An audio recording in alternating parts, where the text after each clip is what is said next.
Hello friends, എല്ലാവർക്കും അവർ happy വെള്ളിയിലേക്ക് സ്വാഗതം. അപ്പോൾ ഇന്നത്തെ വീഡിയോ ഓണവിഭവങ്ങളിൽ പ്രധാനപ്പെട്ട ഒരു ഐറ്റം ആയിട്ടുള്ള അവിയലിൻ്റെ വീഡിയോ ആണ്. അപ്പോൾ നമുക്ക് വീഡിയോ കണ്ടിട്ട് വരാം. അതിനായിട്ട് ഞാൻ കുറച്ച് വെജിറ്റബിൾ എടുത്തു വെച്ചിട്ടുണ്ട് കേട്ടോ. ഇത്രയൊന്നും ഞാൻ ഇടുന്നില്ല, കുറച്ച് അളവിലാണ് ഉണ്ടാക്കുന്നത്. അതുകൊണ്ട് തന്നെ കുറച്ചേ എടുക്കണുള്ളൂ കേട്ടോ. നമ്മൾ അവിയലിൻ്റെ കഷ്ണങ്ങളൊക്കെ നുറുക്കി എടുത്തുകൊണ്ട് വന്നിട്ടുണ്ട് കേട്ടോ. എന്തൊക്കെയാണെന്ന് വെച്ചാൽ പടവലങ്ങ, പച്ചക്കായ, പിന്നെ ചേന, ക്യാരറ്റ്, കുമ്പളങ്ങ, മത്തങ്ങ, പിന്നെ വെള്ളരിക്ക എടുത്തിട്ടുണ്ട്, പിന്നെ നമ്മുടെ മുരിങ്ങക്കായ, പിന്നെ കുറച്ച് പയറും എടുത്തിട്ടുണ്ട് കേട്ടോ. ഇത്രയും കഷ്ണങ്ങളാണ് ഞാൻ അവിയലിന് ഇടാൻ പോണത്. അവിയലിന് പിന്നെ എല്ലാ കഷ്ണങ്ങളും മാച്ച് ആവും കേട്ടോ. ചേമ്പിടാം, വഴുതനങ്ങ ഇടാം, അങ്ങനെ ഏതൊക്കെ കഷ്ണങ്ങളുടെ അവൈലബിലിറ്റി അനുസരിച്ച് എല്ലാ കഷ്ണങ്ങളും ചേരും കേട്ടോ ഈ അവിയലിന്. പിന്നെ തക്കാളി, വെണ്ടയ്ക്ക അങ്ങനെയുള്ള കുറേ വെജിറ്റബിൾ മാത്രമേ നമുക്ക് ഇതിലിടാൻ പറ്റാത്തതായിട്ടുള്ളൂ കേട്ടോ. ബാക്കി എല്ലാ വെജിറ്റബിളും ഇടാൻ പറ്റിയ ഒരു കൂട്ടാനാണ് നമ്മുടെ അവിയൽ. പണ്ടൊക്കെ ആണെങ്കിൽ വീടുകളിൽ മിക്കവാറും വീടുകളിലൊക്കെ ചെറിയ ചെറിയ കൃഷികളുണ്ടാവുമല്ലോ. അപ്പം നമ്മൾ പലതരത്തിലുള്ള അവിയൽ ഉണ്ടാക്കും കേട്ടോ. ചേമ്പിൻ്റെ കാലമാണെങ്കിൽ ചേമ്പിട്ടിട്ടുണ്ടാക്കും, പിന്നെ ചീര ഉണ്ടെങ്കിൽ ചീരത്തണ്ട് കൊണ്ട് അവിയലുണ്ടാക്കാം. അങ്ങനെ പലതരത്തിലുള്ള അവിയലുകൾ നമ്മൾ ഉണ്ടാക്കാം. അപ്പോൾ അതേ ഞാൻ എല്ലാ വെജിറ്റബിളും അരിഞ്ഞ് കഴുകി എടുത്തുകൊണ്ട് വന്നിട്ടുണ്ട്. നമുക്ക് നല്ലൊരു അടി കെട്ടിയുള്ളൊരു ചീനിച്ചട്ടി എടുത്തിട്ടുണ്ട്. എന്നിട്ട് നമ്മൾ ആ മുരിങ്ങക്ക മാത്രം ഒരു പാത്രത്തിലേക്ക് മാറ്റിയിട്ട് ബാക്കി എല്ലാ വെജിറ്റബിളും കൂടെ ആ ചീനിച്ചട്ടിയിൽ ഇട്ട് കൊടുക്കുകയാണ് കേട്ടോ. എന്നിട്ട് നന്നായിട്ടൊന്ന് ഇളക്കി യോജിപ്പിക്കാം. നമുക്കിതിലേക്ക് ഇതിനാവശ്യമായിട്ടുള്ള ഉപ്പും മഞ്ഞൾപ്പൊടിയും പിന്നെ കുറച്ച് വെള്ളം ഞാൻ ഒഴിക്കുന്നുണ്ട്. അതും കൂടെ ഒഴിച്ചിട്ട് നന്നായിട്ടൊന്ന് മിക്സ് ചെയ്യുക കേട്ടോ. ഞാൻ കുറച്ച് വെള്ളം ഒഴിക്കുന്നുള്ളൂ, കാരണം കൂടുതലും വെള്ളത്തിൻ്റെ കണ്ടൻറ്റ് കൂടുതലുള്ള പച്ചക്കറികളാണല്ലോ. കുമ്പളങ്ങ, പടവലങ്ങ, പിന്നെ വെള്ളരിക്ക, അതൊക്കെ വെള്ളത്തിൻ്റെ, മത്തങ്ങ എല്ലാം. അപ്പോൾ അതുകൊണ്ട് തന്നെ കുറച്ച് വെള്ളം ഒഴിച്ചിട്ടുള്ളൂ കേട്ടോ ഞാൻ. എന്നിട്ട് വെള്ളം കൂടെ ഒഴിച്ച് നന്നായിട്ടൊന്ന് ഇളക്കി യോജിപ്പിക്കാം. ഇനി നമ്മുടെ മുരിങ്ങക്കയും കൂടെ ഇട്ട് കൊടുത്തിട്ടുണ്ട് കേട്ടോ. ഇനി നമുക്ക് ഇത് അടച്ചു വെച്ച് ഒന്ന് വേവിക്കാനായിട്ട് വെക്കാം. അപ്പം നമ്മുടെ അവിയലിൻ്റെ പുളിയുടെ ടേസ്റ്റിന് വേണ്ടിയിട്ട് സാധാരണ നമ്മൾ ചേർക്കാറ് പച്ചമാങ്ങ അല്ലെങ്കിൽ ഈ വാളംപുളി അല്ലെങ്കിൽ തൈരാണ് ചേർക്കാറ്.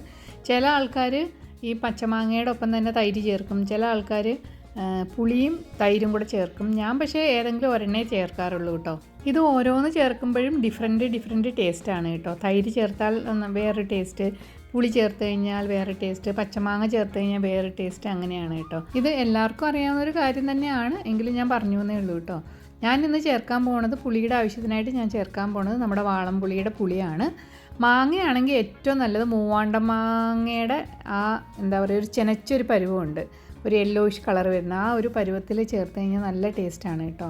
പക്ഷേ ഇന്ന് എൻ്റെ മൂവാണ്ടൻ മാങ്ങ അല്ല, വേറെ ടൈപ്പ് ഒരു പുളിയുള്ളൊരു മാങ്ങ ഞാൻ അച്ചാറിടാനായിട്ട് വാങ്ങിച്ചതാണ്, അതാണുള്ളത്. അതുകൊണ്ട് ഞാൻ മാങ്ങ ചേർക്കണില്ല കേട്ടോ, പുളിയാണ് ചേർക്കുന്നത്. അപ്പം നമ്മൾ ആ പുളിയിൽ കുറച്ച് വെള്ളം ഒഴിച്ചിട്ട് നന്നായിട്ടൊന്ന് പിഴിഞ്ഞെടുക്കുന്നുണ്ട്, അതിൻ്റെ ജ്യൂസൊന്ന് എടുക്കുന്നുണ്ട് കേട്ടോ. ഇപ്പം നമ്മുടെ അവിയലിൻ്റെ കഷ്ണമൊക്കെ വെച്ചത് നന്നായിട്ടൊന്ന് തിളച്ച് വന്നിട്ടുണ്ട്. ഇനി ഒന്നും കൂടെ ചെറുതായിട്ടും ഒന്നും കൂടെ ഒന്ന് വേവണം കേട്ടോ. അപ്പം നമുക്ക് ഒന്നും കൂടെ ഒന്ന് അടച്ചു വെച്ച് കൊടുക്കാം. ഇപ്പം നമ്മളൊരു 5 മിനിറ്റ് അടച്ചു വെച്ച് കൊടുത്തു കേട്ടോ. ഇനി നമുക്കൊന്ന് തുറന്ന് നോക്കാം. ഇപ്പോൾ ഇത് ഒരു പകുതിയോളം വെന്തിട്ടുണ്ട് കേട്ടോ.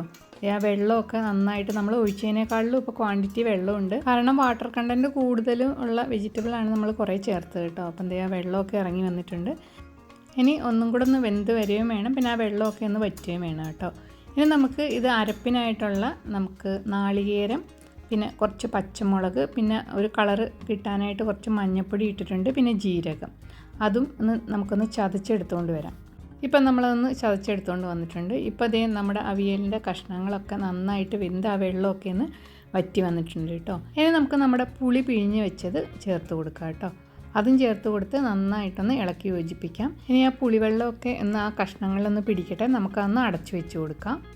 അപ്പോൾ നമ്മൾ 2 മിനിറ്റ് ഒന്ന് അടച്ചു വെച്ച് കൊടുത്തു. ഇനി നമ്മൾ തുറന്ന് നോക്കിയപ്പോൾ ആ പുളിവെള്ളമൊക്കെ നന്നായിട്ടൊന്ന് തിളച്ച് വെന്ത് ആ കഷ്ണങ്ങളൊക്കെ പിടിച്ച് വന്നിട്ടുണ്ട് കേട്ടോ. ഇനി നമുക്ക് ഇതിലേക്ക് അരപ്പാണ് ചേർക്കേണ്ടത്. അപ്പോൾ നമ്മുടെ നാളികേരവും ജീരകവും പച്ചമുളകും മഞ്ഞൾപ്പൊടിയും ഒക്കെ ആയിട്ട് ചതച്ചെടുത്തുകൊണ്ട് ആ നാളികേരം നമുക്ക് ഇപ്പോൾ ചേർത്ത് കൊടുക്കാം. എന്നിട്ട് നന്നായിട്ടൊന്ന് ഇളക്കി യോജിപ്പിക്കാം. ഇനി നമുക്ക് ഇതിലേക്ക് കറിവേപ്പിലയാണ് ഇട്ട് കൊടുക്കേണ്ടത്. അപ്പം നമ്മൾ കറിവേപ്പില ഇട്ട് കൊടുത്തു. എൻ്റെ കയ്യിൽ കുറച്ച് കറിവേപ്പില ഉണ്ടായിരുന്നുള്ളൂ കേട്ടോ. അപ്പോൾ നിറയെ കറിവേപ്പില ഇടുന്നതാണ് അതിൻ്റെ ടേസ്റ്റ് കേട്ടോ. അപ്പോൾ എൻ്റെ കയ്യിൽ കുറച്ചേ ഉണ്ടായിരുന്നുള്ളൂ, ഞാനത് ഇട്ട് കൊടുത്തു. ഇനി നമുക്ക് പച്ച വെളിച്ചെണ്ണയാണ് ഒഴിച്ചു കൊടുക്കേണ്ടത്. അത് ഒഴിച്ചു കൊടുത്ത് നന്നായിട്ടൊന്ന് ഇളക്കി യോജിപ്പിക്കാം. ആ ജീരകം ഇട്ട നാളികേരത്തിൻ്റെയും പിന്നെ നമ്മുടെ കറിവേപ്പിലയും വെളിച്ചെണ്ണയും ആ പച്ച വെളിച്ചെണ്ണയുടെയൊക്കെ എല്ലാം കൂടെ ഒരു മിക്സ്, ഒരു മണമാണ് ആ അവിയലിൻ്റെ ശരിക്കുള്ള മണം വരുന്നത് കേട്ടോ. ഈ സമയത്താണ് ആ അവിയലിൻ്റെ കറക്റ്റ് മണം വരുന്നത് നമുക്ക്. നമ്മളതെല്ലാം നന്നായിട്ട് ഇളക്കി യോജിപ്പിച്ച് ജസ്റ്റ് ഒന്ന് തട്ടിപ്പൊത്തി വയ്ക്കുക. ഒരു 2 മിനിറ്റ് അടച്ചൊന്ന് വെക്കണ്ട കേട്ടോ. എന്നിട്ട് ഞാനിപ്പോൾ ദേ ഒരു സെർവിങ് ഡിഷിലേക്ക് മാറ്റിയിട്ടുണ്ട്. അപ്പം നമ്മുടെ സ്വാദിഷ്ടമായ അവിയൽ റെഡി ആയിരിക്കുകയാണ്. അപ്പോൾ അടിപൊളി ടേസ്റ്റ് ആയിരുന്നു കേട്ടോ ഇന്നത്തെ അവിയൽ. അപ്പോൾ ഇന്നത്തെ വീഡിയോ കണ്ട എല്ലാവർക്കും നന്ദി. Thank you.